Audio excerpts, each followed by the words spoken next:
She's really, really a true sister now. Welcome to Hope for Today. My name is Jason Vaz. Okay, why are these people so happy?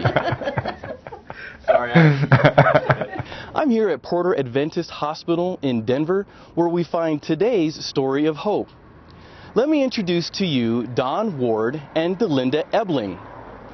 Don and Delinda have a very special relationship now, and it's based on sacrificial giving and Christ-centered love.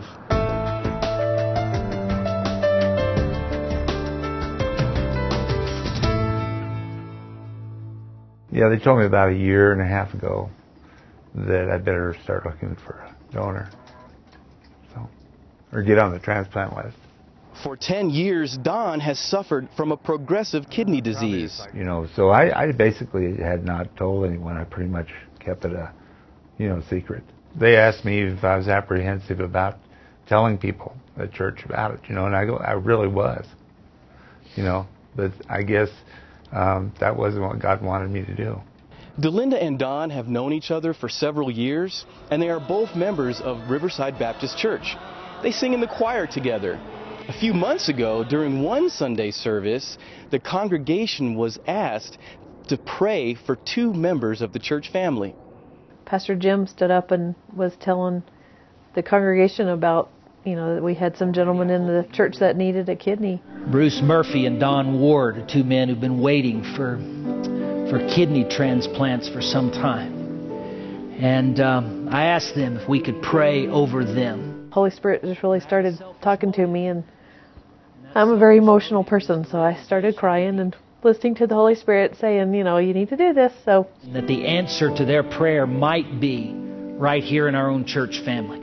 Pastor Jim said, I really feel like God's going to call up somebody from this congregation to help these guys out, and I didn't hear any of that, but I was told that's what he said. So I want to ask you to pray with us that God would miraculously heal them.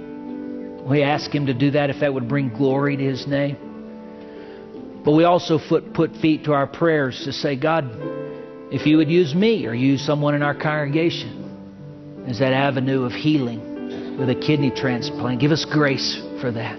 It's definitely all a God thing. I mean, He just gave me this big, gave me a peace about doing this, and I just did never question, saying, no, I don't want to do this.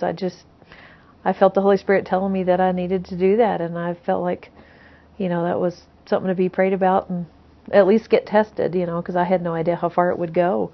It's pretty amazing to me. I mean, just, I've shared with people in our class, and somebody said all she's doing is reflecting God's love. Both surgeries went extremely well. Don and Delinda are both at home resting, and they're praising God for what an awesome experience this has been. Sometimes God may ask us to pray for someone, but in our praying, He may actually want to use us to answer that prayer. And we see through Delinda's obedience that God gets all the glory when our hearts are centered on Him and we are praying and walking in faith and trusting Him all the way.